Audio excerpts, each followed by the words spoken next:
억울하십니까? 이런 제목으로 좀 나누고자 합니다. 세상에는 그럼 안 그러면 좋겠지만 늘 억울한 사람이 생기죠. 언제나 억울한 사람들은 발생합니다. 억울한 사람이 생긴다는 말씀은 뭐냐면 억울하게 한 사람이 있다라는 그런 의미죠.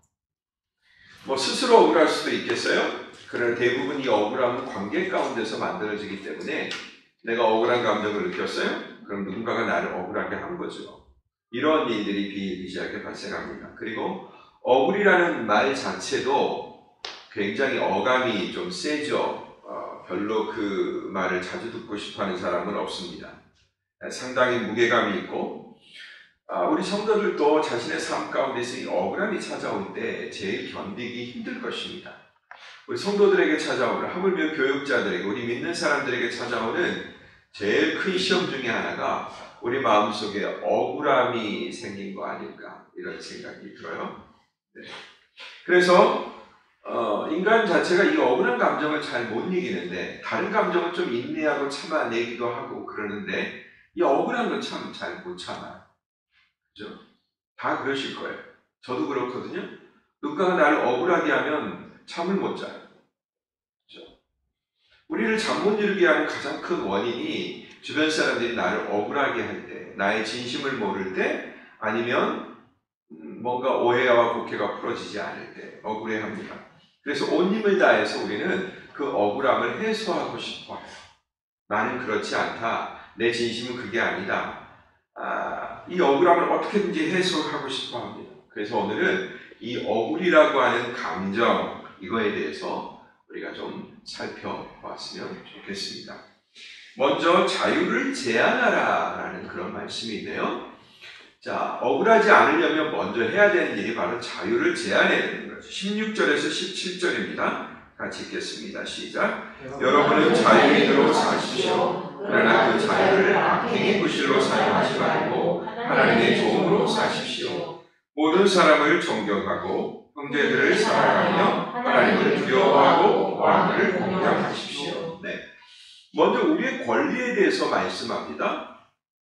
먼저 베드로는 우리가 자유인이라고 얘기해요. 자유인이기 때문에 얼마든지 자유를 발휘하며 만끽하며 살 수 있는 사람들이죠. 우리는 무엇에도 매이지 않았습니다. 어느 누구에게도 우리는 지배를 받지 않습니다. 우리의 하나님께 받은 그런 천연의 권리입니다. 누구도 그것을 빼앗아갈 수는 없습니다. 단, 그걸 사용하는 우리에게 문제가 있을 수 있는데 그 자유를 악행의 구실로 사용해서는 안 된다라고 얘기하고 있습니다. 자, 내가 자유를 가지고 있어요. 그런데 내 몸이 뭘로 만들어져 있냐면 이렇게 한번 생각을 해봅시다. 제가 옛날에도 말씀드린 밤송이로 만들어져 있다고 생각을 해보세요. 그럼 그 밤송이는 바람에 따라서 어디든지 굴러갈 권리가 있어요. 그죠? 근데 그 밤송이가 굴러갈 때 지 마음대로 자기가 굴러가고 싶은 대로 다 굴러가면 그 밤송이에 있는 가시를 가지고 누군가를 찌르게 되겠죠? 이렇게 된다는 것입니다. 그러니까 모든 사람들이 다 자유를 가지고 있지만 그 자유를 잘 활용해야 충돌이 빚어지지 않는 거예요. 이건 내 자유다 해가지고 방임하고 마음대로 해가면 누군가는 반드시 나의 자유 때문에 자신의 자유가 제한당할 수 있다라는 거죠. 그리고 제한당하는 것을 너무 당연시하면 그러면 당하는 사람들의 마음 가운데 뭐가 생기죠? 억울함이 생기죠. 일종의. 그래서 이 말씀은 무슨 말씀이냐? 악행의 구실로 사용될 수 없다 하지 말라라는 말은 바로 남을 억울하게 해서는 안 된다. 나의 자유의 권리가 남을 억울하게 하는데 사용돼서는 안 된다라는 것을 가르쳐주고 있습니다. 우리 한국 사람에게는 이 부분이 굉장히 특별해요. 억울한 일 당하는 것을 참 못 견뎌하는 민족이기 때문에 또 요즘 젊은 세대들 보면 유교 문화 가운데 있었던 우리들보다도 더 남을 억울하게 하는데 조심합니다. 그래서 어떻게 보면 인간의 관계가 조금 더 멀어지기도 하는데 함부로 이렇게 막 젊은 사람에 대해서 얘기하고 여자에 대해서 얘기하고 남의 사정에 대해서 왈가왈부 하면 우리는 옛날에 좀 그래왔잖아요. 사랑이라는 거, 관심이라는 이유로. 근데 젊은 사람들은 그거 보면 막 싫어하더라고요. 제 아이들도 저한테 그걸 하더라고요. 아빠 그랬다가 큰일 나요 요즘 이렇게 얘기해요. 그래서 아니 아빠가 뭐 잘못했다고? 이런 나쁜 의도가 없었음에도 불구하고 그들의 입장에서 볼 때는 기성세대 우리들이 소위 말하면 꼰대 역할을 한다라고 이렇게 생각하는 거예요. 굉장히 이 부분은 우리 인간에게 민감한 그런 부분입니다. 그런데 두 번째로 바울 사도는 베드로는 뭐라고 얘기하냐면 오히려 그 자유를 가지고 종이 되라고 얘기해요. 그러니까 우리의 자유는 어떤 자유다? 종이 될 수 있는 자유다. 자, 이게 굉장한 역설이에요. 그리스도인들에게는 이 역설이 통합니다. 세상 사람들에게는 자유가 나의 권리, 나의 나됨, 나의 정체성을 방어하는 그런 나의 최고의 무기가 되죠. 그죠? 근데 우리 그리스도인한테는 이 자유가 훨씬 더 큰 자유예요. 범위가 너무 넓어요. 그래서 세상이 상상할 수 없는 범위를 가지고 있는데 종이 될 수 있는 자유까지도 우리는 발휘할 수 있다는 것입니다. 옆 사람한테 한번 얘기해보고 여러분 말씀을 너무 진지하게 들어서 진짜 진지하게 듣는 건지 아니면 멍한 건지 잘 모르겠어요. 옆 사람에게 이렇게 얘기하세요. 저는 당신의 종이 될 자유가 있습니다. 이렇게 한번 인사하세요. 종이 될 자유가 있습니다. 우리는 우리의 권리를 가지고 스스로 종이 될 그런 자유가 있다라고 얘기합니다. 바울은 하나님의 종으로 사십시오 이렇게 얘기하고 있어요.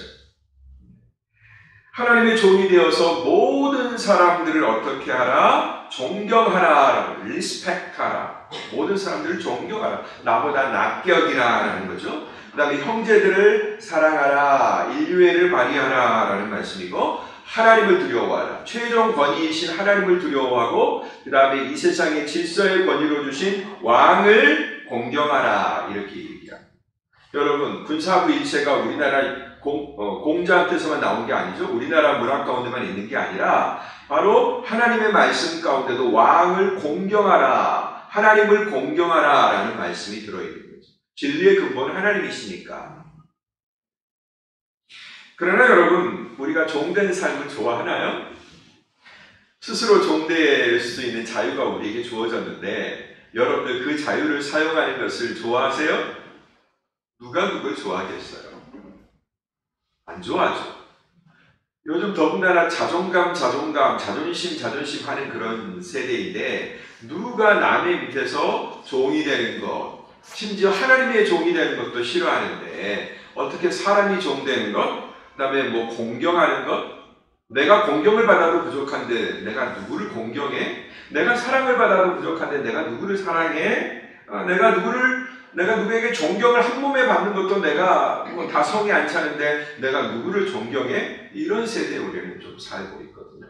요즘 한국 영화를 보면 막 그런 권위들, 우리가 전통적으로 지켜왔던 참 좋은 미덕인데 그것들을 막 깨는 그런 폭력 영화들이 많이 나오는 걸 보면서 그 다음에 너무나 쉽게 그 지저분한 욕설들 이런 것들이 그냥 마구 아무런 장치 없이 뱉어지는 것을 보면서 야, 우리 사회도 곧 많이 파괴되겠구나 라는 그런 염려를 갖습니다. 우리는 별로 그걸 좋아하지 않아요. 그래서 따르기도 좋아하지 않습니다. 근데 그게 일반인들 뿐만 아니라 우리 신자들도 마찬가지예요. 오늘날 우리 신자들도 대부분 꼭 그렇게까지 될 필요 있어? 라고 생각한다는 거예요. 예수 믿는 거 좋은데 꼭 예수님의 거기까지 닮을 필요가 있어? 우리는 그냥 이 정도까지만 하자. 이 정도까지만 하고 싶어. 라는 그런 마음을 품고 있고 은연중의 성도들끼리도 나 여기까지만 예의를 지킬게요. 나 여기까지만 당신을 존중할게요. 그러니 당신도 여기까지 해주시고 매너, 당신과 나 사이에는 매너가 뭐예요? 맨과 맨 사이의 거리잖아요. 그죠? 이걸 유지합시다. 매너는 뭐냐면 일정 간격이 유지가 되는 거예요. 이런 추세가 교회 안에도 그득하다라는 것입니다. 그런데 두 번째 말씀은 그걸 정면으로 부인해요. 따라합시다. 억울함이 은혜입니다. 이 은혜라는 말을 두 번이나 써요. 두 번이나. 억울함이 은혜라는 거예요. 18절부터 20절 말씀까지 연속해서 읽겠습니다. 시작. 종들이여, 여러분은 모든 일에 두려워함으로 주인에게 복종하십시오. 까다로운 사람들에게도 그렇게 하십시오. 어떤 사람이 억울하게 고난을 당하고 하나님을 생각하며 슬픔을 참으면 이것은 은혜입니다. 여러분이 죄를 지어 매를 맞고 참으면 무슨 칭찬이 있겠습니까? 그러나 여러분이 선을 행하다 고난을 받고 참으면 이것은 하나님 앞에서 은혜입니다. 네, 은혜가 두 번이나 나오고 있습니다. 민주적 사회가 된 지금도 우리가 인정하기는 싫지만 싫든 좋든 우리는 일정 부분 종노릇을 하고 있는 것 같아요. 세속의 질서는 역시 힘이 지배하죠. 원시 사회는 그야말로 완력이 지배하겠지만 지금 현대 사회도 역시 파워가 있죠. 어떤 파워죠? 돈의 파워죠. 네. 그런 파워가 지배하는 세상입니다. 그리고 옛날에는 확실하게 신분이 그어져 있어요. 그 사람은 평생 동안 종이면 종이어야 돼. 중인이면 중인이어야 되고 양반이면 평생 동안 양반이죠. 금수저를 물고 태어나느냐, 흙수저를 물고 태어나느냐가 정해져 있어요. 그러나 지금도 그 선이 명백하게 쫙 그어져 있지는 않지만 그러나 선이 그어져 있죠. 제가 군대 갔을 때 목사님 한 분이 그러더라고요. 아니, 목사님은 설교도 잘하시고 사랑도 많으시고 인품도 좋으신데 왜 군대에서 목회하세요? 제가 이제 신학생 때 신학하다가 군대 갔으니까 그 목사님, 모시던 목사님한테 그렇게 말씀을 드렸어요. 그랬더니 여기는 계급이 있어서 목사님의 말씀을 목사님의 말로 잘 안 듣잖아요. 이렇게 제가 얘기를 한 적이 있어요. 그랬더니 그 목사님이 대위였거든요. 근데 이렇게 얘기했어요. 죽은 종, 제가 군종이었으니까 죽은 종, 차라리 보이는 게 더 편해. 이렇게 얘기하셨어요. 바깥에는 선이 있는데 안 보이잖아요. 근데 군대는 그 선이 보여. 그러니까 그게 너무 편한 거예요. 이렇게 얘기했어요. 그래서 제가 그렇구나. 그런 생각을 해본 적이 있습니다. 요즘도 여러분 스스로를 종이라고 여기는 사람은 없을 겁니다. 여러분도 없을 테고 밖에 있는 일하는 분들도 우리 남편들도 자기 자신을 종이라고 생각하지는 않을 거예요. 그죠? 그런데 뭔 안고 살아요? 누군가에게 복종해야 된다는 그런 두려움은 안고 살죠. 안 그렇습니까, 여러분? 사장님들은 잘 모를 수도 있어요. 그런데 우리 주재원들이나 조직사회에 어떤 위치를 점하고 있는 분들은 자기가 명령이라고 표현하면 좀 그러네요. 어떤 지시라고 합시다. 지시를 내려야 되는 사람이 있고 지시를 받아야 되는 사람이 있죠. 지시를 내려야 되는 사람한테는 잘 지시를 내려야 되고 지시를 받아야 되는 사람한테도 역시 잘 받아야 되겠죠. 내가 혹시 그걸 잘못 받으면 안 되는 거죠. 그 다음에 잘못 받아서 또 잘못 전달하면 안 되겠죠. 늘 우리는 지시를 받는 거에 대한 또 지시를 하는 거에 대한 그런 두려움을 안고 살아가고 있습니다. 우리는 그게 비정상적이라고 좀 생각하는 경향이 있어요.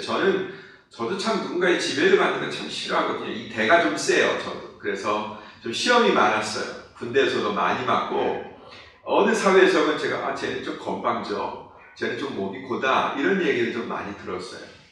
그게 자존감인지 자존심인지는 잘 모르겠습니다만은 그런데 베드로는 뭐라고 얘기하냐면 제가 생각하고 있는 거에 정반대를 얘기하는 거예요. 복종하는 것이 당연하다 이렇게 얘기해요. 그리고 덧붙여서 까다롭고 불합리한 사람에게도 그렇게 하라라고 얘기하고 있습니다. 까다롭고 불합리한 사람, 까다로운 사람에게도 그렇게 하십시오 이렇게 얘기하거든요. 까다로운 사람 뭐예요? 막 이렇게 따지는 사람이죠. 거기까지는 괜찮아. 근데 거기에 분명히 이것도 포함되어 있어요. 불합리하고 말도 안 되는 뭔가를 시키는 사람들. 그래서 요즘 젊은이들이 그런 권위, 말도 안 되는 걸 시키는 사람들. 왜냐하면 말도 안 되는 걸 시킬까요? 자신들이 말도 안 되는 명령을 받아봤기 때문에. 그래서 저희 세대가 이 꼰대 세대가 낀 세대예요. 낀 세대. 위에서는 고통을 받고 아래에다가는 그런 걸 못 물려주는 그런 끼어있는 세대예요. 굉장히 참 스트레스가 있는 세대들. 나는 다 했는데 이 안에 이제 요즘 친구들은 안 하려고 그런단 말이죠. 그러니까 내가 당한 일이 억울할 수 있죠. 뭔가 내가 당한 것을 그대로 이렇게 흘러보내야 내가 덜 억울한데 나는 당했는데 나는 행사할 수가 없어. 그럼 억울한 거예요. 이런 억울함이 요즘 저희 세대나 저희를 중심으로 한 이 세대, 이제 사회의 관리자가 되고 리더가 된 이런 세대들한테는 이런 게 있다라는 것입니다. 근데 베드로는 까다롭고 불합리한 세대에게도 그렇게 하라. 여러분 그게 가능하세요? 우리 젊은이들과 주부들은 조직사회에서 잘 생활을 안 해봤기 때문에 이런 것들을 잘 모를 수 있습니다. 목사인 저도 교회 조직 안에서만 이렇게 있었죠. 비교적 온건하고 신사적인 그런 조직이죠. 그러나 세상에 나아가면 직장인들 어마어마하다고 그러더라고요. 네. 군대에서 저희들은 봤습니다. 남자들은 그게 그래도 공부할 수 있는 장이 있어요. 군대라고 하는 아주 좋은 장이 있습니다. 아주 짧은 기간 동안 인생에 대해서 많이 배울 수 있는 그런 곳입니다. 참 힘들지만 그게 가능하지가 않습니다. 그런데 베드로는 그렇게 하라고 그러거든요. 좋아요. 그렇게 해보려고 해요. 까다로운 사람에게도 복종하고 해보려고 해요. 근데 그런 과정 가운데서 뭐가 생기냐면 내 존엄성, 인간으로서의 나의 가치 이런 것들이 훼손되는 그런 일을 겪게 된다라는 것입니다. 그러면 괴롭죠. 즉 온전한 내 몸이 가만히 있으면 좋은데 뭔가 상처가 나면 아픈 것처럼 마음의 상처는 그거보다 더 아프잖아요. 나보다 젊은 사람이 나보다 위에 있는 관리자라고 해서 나를 막 대할 때, 특별히 우리 한국 사람들은 이런 존댓말을 쓰고 위아래, 나이 이런 것들에 대한 개념이 있기 때문에 굉장히 속상해야 합니다. 남자들 여러분 그런 거 속상해할 때 우리 자매님들 좀 이해를 많이 해주셔야 돼요. 굉장히 힘든 부분입니다. 우리나라 사회가 서양 사회와 같이 수평적인 사회가 아니기 때문에 이 수직적인 구조를 굉장히 많이 가지고 있기 때문에 굉장히 큰 상처가 됩니다. 거기에 항거할 힘이 있다면 괜찮겠지만 불가능하면 속병이 들어요. 그죠? 그래서 남자들은 슬퍼 마시고 그 다음에 죽어도 주일날에는 스트레스 풀로 골프 치러 가야 되고 여러 가지 것들을 해야 되는 거예요. 이해해 주셔야 됩니다. 저는 이해가 됩니다. 이렇듯 인류에게는 이 고질적인 못된 질서가 어떻게 보면 형벌처럼 있습니다. 그런데 어느 누구도 아직까지 어떤 영웅도 이거에 대해서 해결한 적이 없어요. 아무도 그거에 대해서 이 악한 질서에 대해서, 즉 인간의 존엄성, 인간의 가치, 이게 훼손된 그 구조, 이 악한 구조를 어느 누구도 혁명하거나 개선하거나 개혁한 사람이 없어요. 물론 시도는 많이 있었겠지요. 그러나 인간들은 그것을 근본적으로 개선할 수 없다라는 것입니다. 죄인들에게는 불가능해요. 불가능합니다. 그런 질서를 우리는 바꿀 수가 없습니다. 왜냐하면 그런 질서를 바꾸고자 하는 나 자신한테 벌써 그런 구조를 좋아하는 모습이 동시에 있기 때문에 그래요.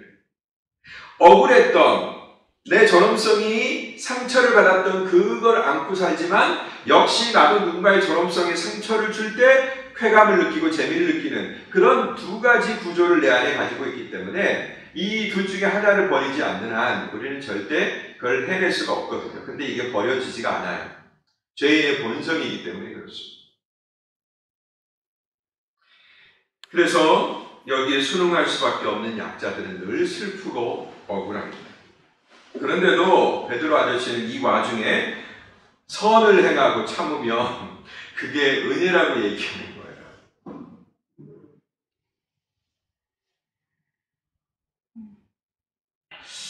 진짜 은혜일까? 우리가 생각하는 은혜하고는 좀 다르죠? 우리는 은혜는 마음에 뜨거운 감동이 있고 모두가 이렇게 즐거운, 뜨겁고 온화한 그런 상태를 우리는 은혜라고 생각하는데, 그래서 은혜 받았다 그러면 목사님이 뭔가 내 마음을 긁어주고 하나님의 말씀이 뭔가 나를 위로해주고 해서 차가운 곳이 따뜻해지고 아픈 곳이 낫게 됐을 때 우리는 은혜 받았다고 얘기하잖아요. 그런데 이런 속에서 참고 견디고 하는 게 선을 행하는 게 그게 은혜라고 얘기하는 거예요. 여러분, 그런데 예수님은 한술 더 떠요, 아예. 뭐라고 얘기하시냐면 그게 또 복이라고 얘기하세요. 복이라.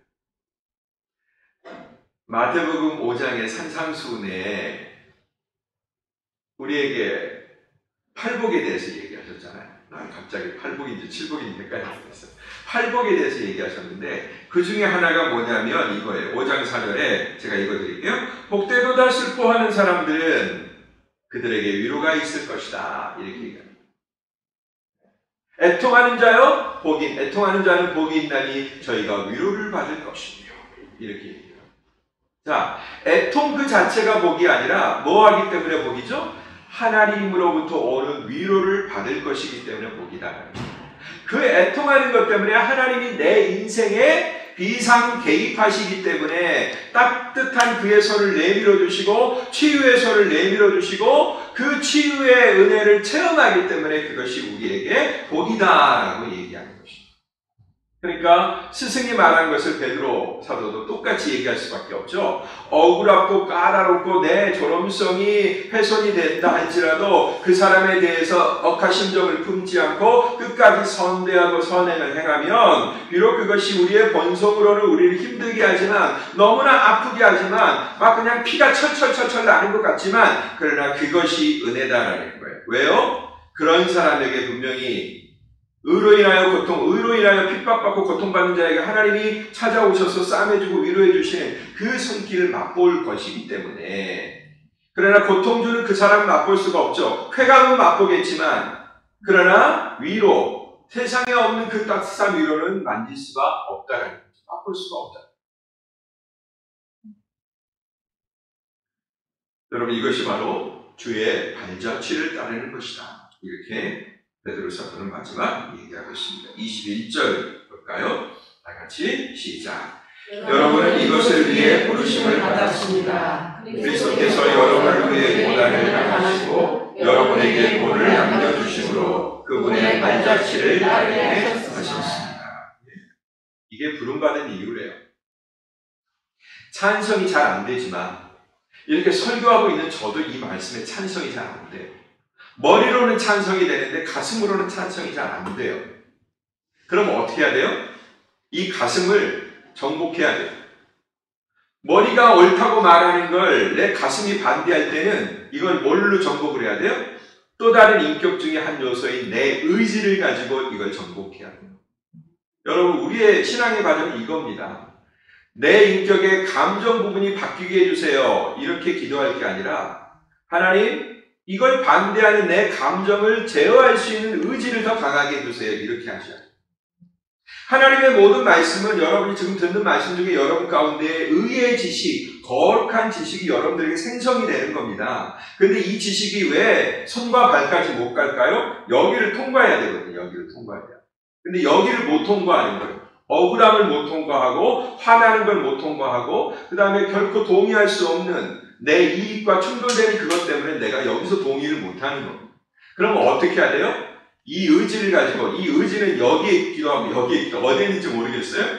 뭐 어떤 사람은 신장에도 지능이 있다고 그러는데 이 의지를 가지고 하나님 주시는 그 의지의 힘을 가지고 성령은 내 의지에 작용하시거든요. 감정에도 작용하시고 지성에도 작용하시지만 내 의지에 작용하신단 말이에요. 하나님, 내 감정이 동의를 못합니다. 이게 여기서 꽉 얹혀가지고 그럼 하나님 이거 건너뛰고 내 발과 손을 움직이게 해주세요.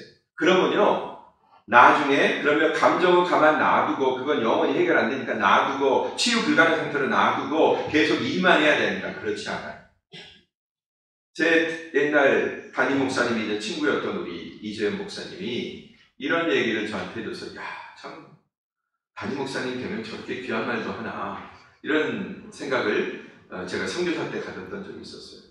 뭐냐면 여러분 사랑은 감정이죠. 근데 감정만 갖고 사랑하려고 하면 안 될 때가 훨씬 더 많습니다. 감정으로 못 사랑하겠으면 의지로 사랑하세요. 그럼 감정이 뒤따라올 겁니다.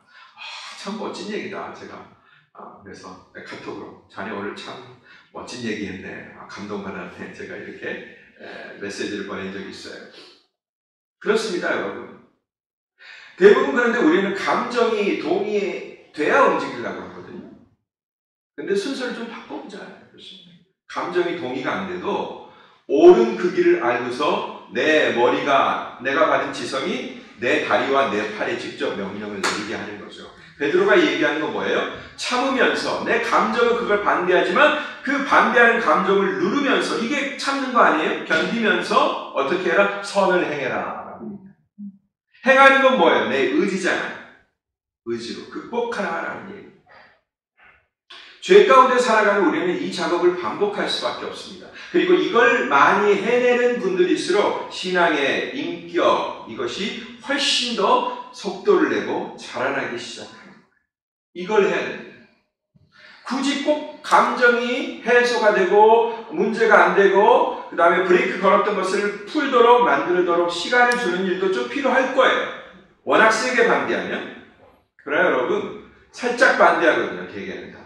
그럴 때 이걸 우회하면서 돌아가. 너 잠깐 있어. 감정아, 너 잠깐 있어. 마음에 안 들지? 조금만 참아줘. 그러면서 돌려서 팔과 다리에게 명령하고 그것을 해내보는 거예요. 그럼 뭐가 생기죠?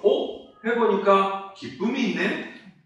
내 감정은 절대 기쁘지 않을 거라고 나를 반대했고 내 행동을 반대했고 내가 의지를 동원하는 것을 막아섰는데, 아니 그거 무시하고 해보니까 내가 모르던 기쁨이 있네? 라고 깨달아진다는 거죠. 그러면 내 마음속에 있는 감정이 그 얼어붙었던 그 얼음덩어리가 어느덧 눈 녹듯이 그냥 싹 사라져버리고 없는 걸 느끼게 된다. 아멘. 여러분, 저도 담임 목사 되니까 멋진 말 좀 하죠. 그죠?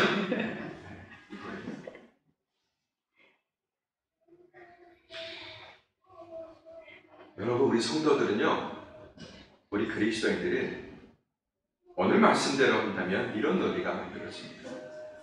억울하기 위해서 부르받아. 억울해지기 위해서 우리는 부르받아.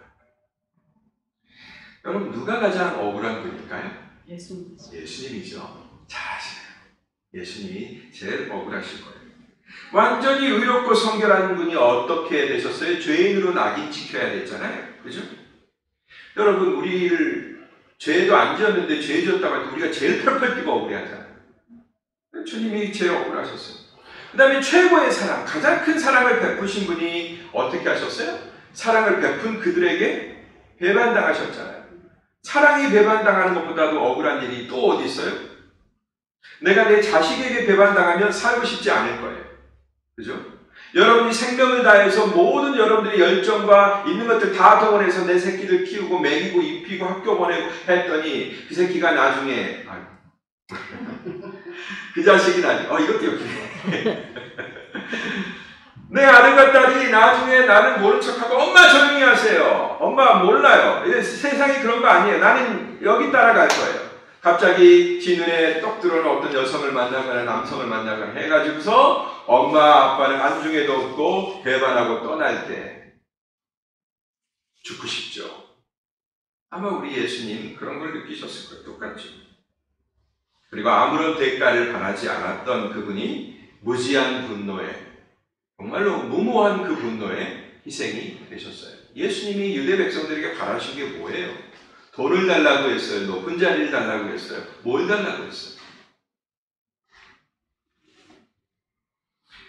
여러분, 이분의 발자취를 따르는 자들이 바로 우리들입니다. 세상에서 가장 억울했던, 최고로 억울했던 바로 그분을 따라가는 그 길이 우리의 길이다라는 거예요. 그래서 여러분, 은혜라고 하는 것이 모든 것이 은혜였소 고백하는 그 찬양처럼 우리가 도저히 극복할 수 없는 그 억울함을 극복했기 때문에 그게 바로 기적인 거죠.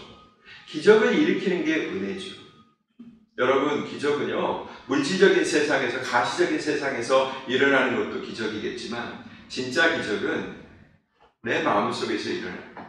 물이 포도주로 변해서 모든 사람을 기쁘게 해주는 거 표적이자 기적이죠. 육신의 병 낫는 거 기적이죠. 그러나 진짜 치유돼야 돼. 하나님 나라 못 가게 만드는 어떤 그 치명적인 질병이 치유되는 것, 그거보다 더 큰 은혜가 어디 있습니까? 그게 기적이죠. 내 마음 가운데서 나를 자꾸만 파괴시키는 그 억울함의 감정, 그것을 치유해 주시는 것이 은혜다라는 것입니다. 인간은 생리적으로 자기 방어 체계를 가지고 있습니다. 왜일까요? 그것은 바로 정죄받는 것에 대한 두려움이 곧바로 작용하기 때문에 그래요. 어린 시절에 여러분 말썽 피우고 나서 들켰을 때 여러분 기억하죠? 그러면은 바로 엄마 잘못했어요. 바로 이렇게 나오나요? 아니죠. 뭔가 나름대로 꼬맹이긴 하지만 뭔가 핑계거리를 만들어내는 그런 우리 어린 시절을 회상해 볼 수가 있어요. 우리 인간은 그렇게 정죄받는 것에 대한 두려움을 갖고 있습니다. 왜요? 죄를 짓자 스스로 가장 먼저 내가 나쁜 짓을 했다는 걸 알거든요. 하나님에게서 떨어졌다는 걸 알고 하나님이 싫어했다는 것을 알기 때문에 곧바로 스스로 정죄를 받습니다. 그건 어디서 생겼냐? 그 정죄감, 그 감정은 바로 아담이 에덴의 숲을 속에 숨을 때 그때 최초로 만들어진 겁니다. 아담이 하나님을 부르시는 소리를 듣고 아담아 아담아 어디 있느냐 이렇게 부르시는 소리를 듣고도 숲에서 나오지 않고 숨은 채 이렇게 말하고 싶었겠죠. 나도 속았기 때문에 어쩔 수 없었습니다. 그들이 한 말이 바로 이렇게 요약할 수 있죠. 이 여자가 하나님 주신 이 여자가 나한테 그걸 줬습니다. 얼마나 핑계를 못 치게 돼요. 그러니까 우리는 능동태를 수동태로 바꿔버리는 일에 너무 익숙해요. 그렇죠? 거기다 뭘 붙여요? 하나님이 주신 여자가. 결국 이 여자가 나에게 그 열매를 따먹게 만들었는데 그 여자는 누가 주셨어? 하나님이 주셨어. 그러니까 지가 먹어놓고서도 범죄의 원인은 누구한테 있는 거예요? 하나님한테 있다고 이렇게 몰아세우는 이런 걸 궤변이라고 그러죠? 이런 궤변을 늘어놓는단 말이에요. 어디서 출발해요? 하나님의 낯을 피해서 숨었던 그 에덴의 숲을 속에서 이 일이 시작된 거예요. 내가 원해서 실패한 게 아니라는 그런 논리를 주장하고 싶어 하는 겁니다. 하나님이 그거 안 만들어놨으면 내가 죄질 일 없잖아요. 하나님이 여자 나한테 안 줬으면 내가 타락할 일 없었잖아요. 엄마가 나 잘 안 먹여놨으면 내가 이렇게 나쁜 짓을 할 일 없잖아요. 엄마가 잘 먹여서 건강하게 만들어 놓으니까 난 패고 다니다가 감옥에 가게 됐을 때 엄마하고 면회하면서 엄마가 나 튼튼하게 안 만들어줬으면 이래 내가 난 패고 안 다녔을까 이렇게 얘기하는 거랑 똑같죠. 말이 돼요 여러분? 이게 억울함의 시초입니다. 우리가 품은 억울함, 우리가 정말로 정당하다고 믿는, 여러분 억울함처럼 정당하다고 믿는 우리의 감정이 어디 있어요? 억울함은 화가 내도 마땅해. 내가 지금 화내는 거에 대해서 아무도 막을 수 없다라는 게 억울함이에요. 그죠? 다른 건 내가 화내는 거 조금 내가 잘못한 게 있을 수 있어도 억울함에 대해서는 내가 무조건 화내고 봐야 돼. 이건 내가 오라 라고 나를 변호해주는 그런 감정이란 말이에요. 그러나 여러분 아무리 애를 써도 이 억울함의 늪에서는 스스로 헤어나올 수가 없습니다. 일단 억울해지면 내 마음 가운데 억울한 감정이 생기면 그땐 이미 내가 수렁에 빠져 있는 거예요. 여러분 여기는 다 옛날에 그거 보셨습니다. 타rzan. 우리 꼭 주일날 예배 끝나면 주일 예배 딱 드리고 오면 어른들 예배 드릴 시간에 교회 오면 흑백 텔레비에서 타잔을 했어요. 우리 아이들 모여가지고 그 타잔 잘 나오지도 않은 텔레비 보면서 막 이렇게 봅니다. 그 천하의 타잔, 그 근육질맨 누굴 만나도 다 이기는, 그 다음에 막 그 칡명추를 타고 막 그냥 나무와 나무 사이를 이렇게 날아다니는 그 타잔도, 천하의 타잔도요, 꼼짝 못하는 데가 있어요. 어디에요? 수렁에 빠졌을 때. 막 오프. 그게 수렁이 내 근육이 힘세다고 나오시는 게 아니거든요. 왜냐하면 내가 의지하고 내 근육의 힘을 뭔가 버텨줄 수 있는 나무구덩이 하나라도 있어야 내가 헤어나오는 건데, 그게 없으면 못 헤어나오는 거예요. 천하의 타잔도 수렁에 빠지면 못 헤어나와요. 여러분 이 억울함의 늪에 빠지잖아요. 절대 헤어나올 수 없어요. 이미 수렁에 빠진 거예요. 억울함의 감정이 막 내 속에서 부글부글 끓어나오면 이미 나는 빠져서 내 스스로를 건질 수 없는 상태라고요. 그때는 어떻게 해야 돼요? 타잔이 하는 것처럼 하면 돼요. 이렇게 하면 돼요. 그럼 그때 꼭 누가 찾아와요? 이렇게 큰 뒤딱 큰 코끼리가 찾아와서 그 긴 코를 쑥 내밀어 주잖아요. 그럼 타잔이 그 코를 딱 붙들고 코끼리가 그 힘으로 와 하면서 끌어들여가지고 그 수렁에서 타잔을 건져줍니다. 억울함은요 하나님만 풀어주실 수 있어요. 아멘. 아멘. 타잔이 되는 거예요.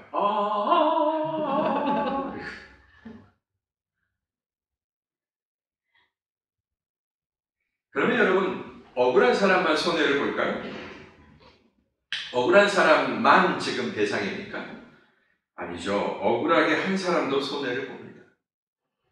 그리고 억울하게 한 사람 반드시 자기가 누군가를 억울하게 했던 그 함정에 자기도 빠지게 돼요. 그 함정은 더 무자비합니다. 누군가를 억울하게 한 사람은 반드시 자기 자신도 억울하게 되어 있어요. 우리나라 속담이 얘기하잖아요. 누군가의 눈에서 피눈물이 나게 하면, 눈물 나게 하면 그 눈물에서 뭐가 나온다? 피눈물이 나온다 라고 얘기하잖아요. 이게 여러분 저주의 말이기도 하지만 사실은 통계적으로도 맞는 얘기예요. 누군가의 가슴에서 눈에서 눈물 빠지게 만들면 그의 눈물에서는 피눈물이 나오는 그런 사태가 발생합니다. 그러나 공통인 건 뭐냐면 좀 정도가 작건 크건 간에 고통은 모두의 몫이잖아요. 수렁에 빠진 모두의 몫이 된다. 그러니 여러분 억울한 사람이나 억울하게 한 사람이나 자기 변명을 통해서 벗어나려고 해서는 안 된다. 허우적거리면 허우적거릴수록 더 수렁에 빠져들 뿐이에요. 내가 막 내 억울함을 주장하고 항변하고 막 외치고 나 그런 사람 아니에요. 이거 좀 풀어주세요. 막 이렇게 하잖아요. 그러면 내 스스로 막 그냥 막 누가 들어주지도 않는데 외치잖아요. 근데 들어줄 사람한테 외쳐야지. 들어주지도 못한 사람한테 외치는 건 나를 자꾸만 빠뜨리는 거예요. 우리 주님 비유에 불의한 재판장 비유에서 나오잖아요. 그 여자는 해결해 줄 수 있는 사람한테 가서 계속 외쳤죠. 그러니까 해결이 되잖아요. 근데 해결해 줄 수 없는 당사자들한테 아니 나를 억울하게 한 사람이 내 억울함을 해결해 주겠어요? 나를 수렁에 빠뜨린 사람이 나를 수렁에서 건져주겠어요? 에라 그리고 더 밀어버리죠.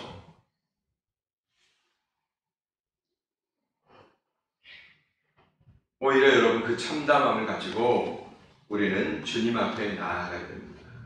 그리고 주님 앞에서 울어야 돼요. 울어야 돼요.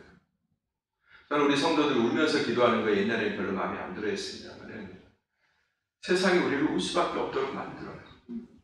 울어야 돼요. 울면서 이렇게 얘기해야 돼요. 하나님 제발 이 억울함을 늘 생산해내는 내 가슴을 교정해 주십시오. 누군가는 나에게 굳이 억울하라고 한 행동이 아닌데 나는 그 어떤 행동 속에서 끊임없이 이 억울함을 생산해내고 있습니다. 이게 어떤 내 안에 있는 어떤 구조적인 문제나 어떤 상처 때문에 빚어진 문제라면 내 정당성을 정말로 주장하고 싶은 욕구 이게 너무 저한테 과잉되어 있다면 주님 그것도 좀 이렇게 좀 차분하게 해주시고 깎아주시고 나로 하여금 이 억울함을 생산해내는 내게 아는 이 요소들이 내 마음 가운데 있다면 그것 좀 빼내 주십시오. 이 쓴뿌리를 빼내 주십시오. 이렇게 기도해야 되는 거죠. 그리고 안 되지만 나를 억울하게 한 사람을 용서해버리는 거죠. 그러면 다시는 나를 억울하게 할 수 없는 그런 상태로 바뀌게 될 것입니다. 우리는 우는 수밖에 없습니다. 왜? 무력하기 때문에. 울 수밖에 없어요. 부를 수밖에 없어요. 하나님 나 구조해 주세요. 이 수렁에서 구조해 주세요. 그러면 여러분 그때 하나님이 나서십니다. 하나님은 태초의 살인자 그 가인의 가당찮은 요구도 들어주셨어요. 아벨을 죽였죠? 그리고 하나님이 만드신 그 공동체에서 이제 가인은 쫓겨납니다. 이제 하나님이 의인의 세대를 다시 일으키시기 위해서 셋을 준비하시겠죠. 가인은 그 공동체에서 쫓겨나요. 그때 가인이 자기가 피습당할 것을 염려해요. 내가 동생을 죽인 자로서 낙인 찍혔기 때문에 밖에 나가면 내가 최초의 살인자이기 때문에 위험인물로 낙인 찍히는 거죠. 그래서 누군가가 나를 죽일까가 염려됩니다 라고 그렇게 하나님 앞에 토로하죠. 근데 그 쫓아내는 분이 하나님이시잖아요. 근데 그 쫓겨나는 가인한테 뭘 주세요? 손에다가 이 표를 한 장 딱 주세요. 그래서 저 캐더린 스론인가요? 이집트에 가면 시나이 반도에 있는 그 캐더린 스론 산에 거기 가면 그 수도원이 그대로 보존되고 있잖아요. 그리고 그 안에 굉장히 오래된 성경 사본이 있잖아요. 근데 거기가 무슬림 세력에 의해서 정복되었다고 그러더라고요. 근데 거기에 수도원장이 뭘 하나 갖고 있었냐면 모함마드의 그 손장이 찍힌 그런 무슨 문서를 하나 가지고 있었대요. 여기는 뭐 파괴하지 말라 그런 말이었겠죠. 그것 때문에 파괴되지 않았다는 것 아닙니까? 네, 그런 문서 하나를 가인의 손에다가 이렇게 쥐어준 거예요. 여러분, 우리 눈에 보기에는 그것도 은혜인 것처럼 보이지만 뭐 넓은 의미에서는 은혜라고 할 수도 있겠죠. 외면하지 않으셨습니다. 그러나 여러분, 그걸 두고 성경은 은혜라고 얘기하지 않습니다. 왜요? 쫓겨나는 자 아닙니까? 일단 그는 하나님의 그 의의 공동체에서 하나님의 아들들의 자리에서 쫓겨나버리는 거예요. 이걸 두고 은혜라고 얘기하죠. 은혜는 뭐냐? 바로 오늘 말씀처럼 자신에게 닥친 그 고난, 말도 할 수 없는 그런 고난, 그 중에 죄인인 억울함, 이것들을 주님과 함께 통과하는 자에게 주어지는 선입니다. 그래서 두 번이나 했습니다. 은혜는 누군가를 억울하게 죽인 자 가인의 몫이 아니라 억울하게 죽은 자 아벨의 몫입니다. 그러므로 여러분 억울한 감정에 대해서 또 생기실 거예요, 앞으로. 그리고 그걸 막 변호하고 싶은, 막 아니라고 드러내고 싶은 그런 욕구가 막 불처럼 솟아오를 겁니다. 그래봐야 소용없다. 더 상황만 악화될 뿐. 그걸 가지고 주님 앞으로 가고 주님 참을 수 있도록, 견딜 수 있도록, 그리고 오히려 그 악을 선으로 바꿀 수 있도록 저에게 힘주십시오. 그렇게 할 때 여러분이 진정 은혜의 사람, 은혜를 맛보는 은혜의 사람이 되실 줄로 믿습니다. 함께 기도했습니다. 오늘 말씀을 기억하면서